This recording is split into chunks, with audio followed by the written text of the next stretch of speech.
জনরব media, জনতার কথা বলে। নমস্কার, জনরব মিডিয়া থেকে শুক্লা গাঙ্গুলি।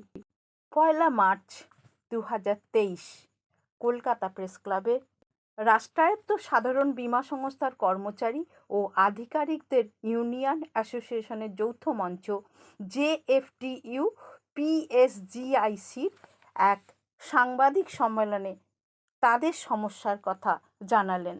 চলুন আমরা শুনে নিই তাদের সমস্যার কথা এবং দাবি দেওয়ার কথা। সাধারণ বীমায় 18টি সংগঠন নিয়ে যে যৌথ মোর্চা, সেই সংগঠনের নেতৃবৃন্দ আজ আমাদের মধ্যে উপস্থিত আছেন।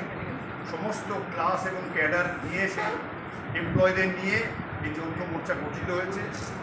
তাদের নেতৃবৃন্দ আজ আমাদের মধ্যে এই ডায়াসে উপস্থিত আছেন। কলকাতায় the oriental insurance Company Limited, যার হেড অফিস নিউ দিল্লিতে, United India Insurance Company Limited, যার হেড অফিস চেন্নাইয়ে, এবং the new India Assurance Company Limited, যার হেড অফিস বোম্বেতে, এই 4টি কোম্পানির কর্মচারীরা আজ আমাদের মধ্যে আছেন। তারা যৌথ মোর্চার নেতৃত্ব তাদের বক্তব্য রাখার পরে আপনারা আপনাদের মনে যা প্রশ্ন আছে সাধারণ বীমা নিয়ে, সেই প্রশ্ন করবেন। এবং ওনাকে আমি অনুরোধ করব, উনি সাধারণ বীমা শিল্পের যে আমাদের ইতিহাস, সাধারণ বীমা শিল্প খুব শর্টে বলে দিতে পেরেছি। একসাথে মার্চ করে General Insurance Corporation of India এটা তৈরি করা হয়েছিল। আর তার 4টে সাবসিডিয়ারি ছিল: New India Assurance Company Limited, United India National Insurance Company Limited, যার হেড অফিস এখানে আছে, এখন মিডিলটন স্ট্রিট স্ট্রিটে আছে, আর United India Insurance Company Limited. তারপরে 1991-এ এলপিজি পলিসি পরে যে এখানেও কিছু রিফর্মসগুলো করা হলো, যে রিফর্মসের নামে প্রাইভেট সেক্টরকে চান্স দেওয়া হলো এখানে আসা। তার ফলে 2000-এ গিয়ে প্রাইভেট সেক্টর কিন্তু এখানে এন্ট্রি করবে। আর 2002-তে গিয়ে আমাদের general Insurance Corporation of India থেকে আলাদা করে জিআইসি রি তৈরি করা হলো, অনলি ন্যাশনালাইজ রি ইন্স্যুরার অফ ইন্ডিয়া। আর 4টে কোম্পানিকে আলাদা করে একদম পুরো ইন্ডিপেন্ডেন্ট কোম্পানি হিসেবে 2002-এ তৈরি করা আলাদা করে দেওয়া। যে আমাদের যে অবজেক্টিভ ছিল, এই অবজেক্টিভগুলোকে আমরা কিন্তু ভালোভাবেই ফুলফিল করে আসছি। আমরা একদিকে যেরকম প্রাইভেট সেক্টরের সাথে কম্পিটিশনে আমরা মার্কেট শেয়ারটা প্রায় 35-40% ধরে রেখেছি, তখন কি অলরেডি 28টা প্রাইভেট সেক্টর এই মার্কেটে কাজ করছে। অ্যাট দ্য সেম টাইম যত রকম গভর্নমেন্টের যা স্কিম আছে, ইন্স্যুরেন্সের স্কিমগুলো, আপনি আয়ুষ্মান ভারত যোজনা বলুন, প্রধানমন্ত্রী ফসল বীমা যোজনা বলুন, প্রধানমন্ত্রী সুরক্ষা বীমা যোজনা বলুন, এগুলো সব সেন্ট্রাল গভর্নমেন্টের স্কিম। আর বিভিন্ন রাজ্যে আমরা প্রাইভেট পাবলিক সেক্টর ইন্স্যুরেন্স আমাদের এই কাজটা করতে হবে। আর আমরা এই কাজটা করার জন্য কিন্তু সরকার তারা একটা নিউ পাবলিক এন্টারপ্রাইজেস পলিসি নিয়ে চলেছে। আর ওই নিউ পাবলিক এন্টারপ্রাইজেস পলিসি এবং অনুযায়ী সব জায়গা থেকে তারা বেরিয়ে যাবেন, সবকটা প্রাইভেটাইজ করে দেবেন। আর কিছু স্ট্র্যাটেজিক সেক্টর যেটাতে বিমা আর ব্যাংককে রেখেছিলেন, ওখানে বেয়ার মিনিমাম প্রেজেন্স তারা করবে। আর মানেটা কি হলো, যে এই যে 4টে কোম্পানি আছে, এই 4টে কোম্পানির মধ্যে হয়তো তারা চাইবেন যে 3টে কোম্পানি প্রাইভেটাইজ হয়ে যাবে। আর পরবর্তীকালে 2021 সালে যেটা দেখা গেল, ওনাদের কাজে কর্মে দেখা গেল যে এটা পরবর্তীকালে 2021 সালে এসে general insurance business nationalisation amendment act করলেন, যেখানে কিন্তু বলে দেওয়া আছে যে কোনো সময় সরকার কিন্তু নিজের শেয়ারটা যে কোনো কোম্পানি থেকে 51% থেকে নিচে দিয়ে দিতে পারে, ক্যাপিটালটা, শেয়ার ক্যাপিটালটা। আর 70,000 करोड़ से ज़्यादा का बिजनेस ये इंडस्ट्री कर चुकी है। और जो बचे जो समय है उसमें वी आर एक्सपेक्टिंग कि smoothly this industry, public sector general insurance industry will cross 85,000 crore. तो आज ये प्रेस कॉन्फ्रेंस जिसके लिए हम यहाँ इकट्ठे हुए हैं, ये 85,000 करोड़ की इंडस्ट्री को बचाने के लिए हम यहाँ इकट्ठे हैं। 18 ट्रेड यूनियन JFTU के बैनर में यहाँ आई हैं। साथ साथ जो हमारा बेस है वो करीब 8 से 9 करोड़ से ज़्यादा कस्टमर हैं हमारे, जो इस देश के आम नागरिक हैं, उनको हम सर्विस प्रोवाइड करते हैं। इस बैकग्राउंड के साथ अगर हम बात करें तो ये समझना हमारे लिए बहुत ज़रूरी है कि 2000 अगर पिछले एक दशक को हम देखें तो 2010-11 से लेकर 16-17 तक जो ये 4 पब्लिक सेक्टर कंपनीज हैं इंश्योरेंस सेक्टर की, लगातार प्रॉफिट कर रहे थे हम, और करीब हर साल हम गवर्नमेंट को 3,000 करोड़ से ज़्यादा डिविडेंड देते थे। अचानक से एक समय आया post 16-17, these public sector companies started doing losses. At this juncture we have to analyze कि आगे 16-17 के बाद से ऐसी क्या परिस्थितियां बदल गई कि ये पब्लिक सेक्टर जो कल तक 3-3,500 करोड़ डिविडेंड पे कर रही थी सरकार को, अचानक से इन कंपनियों ने लॉस करना शुरू किया। जो public sector general insurance industry है, बेसिकली उसके 3 मेजर स्टेक होल्डर हैं। एक हमारी सरकार DFS जो कि सो कॉल्ड ओनर है इस इंडस्ट्री के।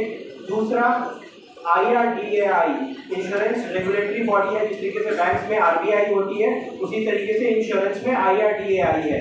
तीसरा इन पब्लिक सेक्टर कंपनीज की कॉर्पोरेट मैनेजमेंट। तो पोस्ट 16-17 इस पूरी इंडस्ट्री में जो चेंजेस आए वो इन 3 स्टेक होल्डर्स की वजह से आए। गवर्नमेंट ने समय पे इन 4 कंपनियों में कई कंपनियों को समय से इनके CMDs को अपॉइंट नहीं किया गया, सालों इन कंपनियों को बिना CMDs के रखा गया। दूसरा, जब जो हमारे IRDAI जो हमारा रेगुलेटर है, अगर आप लेवल प्लेइंग फील्ड नहीं दोगे और ये एक्सपेक्ट करोगे कि जो सरकारी कंपनियां हैं आपको बेहतर प्रदर्शन करके देंगे, तो ये नाकाफी बात है। और 2019 के आसपास एक पॉलिसी इंट्रोड्यूस की गई MISP की पॉलिसी, जिसने एक तरीके से पब्लिक सेक्टर को सबसे ज़्यादा चोट पहुंचाई, क्योंकि जो मोटर बिजनेस है जो इंडिया में जो in public sector general insurance companies का करीब 30 से 35% जो पोर्टफोलियो है वो मोटर बिजनेस का है, और जो आम लोग जिससे सबसे ज़्यादा प्रभावित है। इस मोटर बिजनेस में उन्होंने कमीशनिंग को हैंडल करने के लिए एक सीलिंग लगाया। उस सीलिंग को ओवर रीच करके आप बिजनेस प्रोक्योर नहीं कर सकते, परंतु अभी रिसेंटली DGGI और इनकम टैक्स डिपार्टमेंट का जो CBDT डिपार्टमेंट है वो अभी कुछ प्राइवेट कंपनीज के खिलाफ जांच कर रहा है।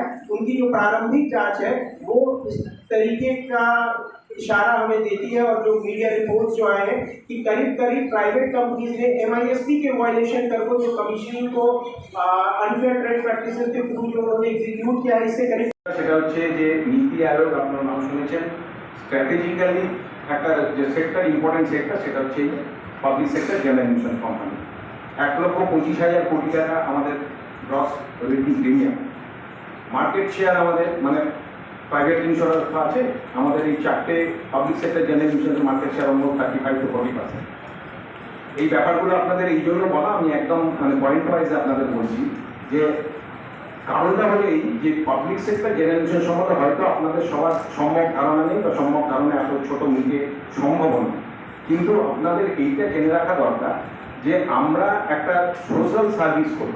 পাবলিক সেক্টরগুলো যেমন দেখবেন কোভিডের টাইমে আপনারা ব্যাংকিং সার্ভিস পেয়েছেন, যেমনভাবে আপনারা ইন্স্যুরেন্স সার্ভিস পেয়েছেন, সেরকমভাবে ধরুন আপনারা নিশ্চয়ই নাম শুনেছেন প্রধানমন্ত্রী ফসল বীমা যোজনা বা জন আরোগ্য PM জন আরোগ্য যোজনা, বা এরকমভাবে আপনার ধরুন PM সুরক্ষা বীমা যোজনা।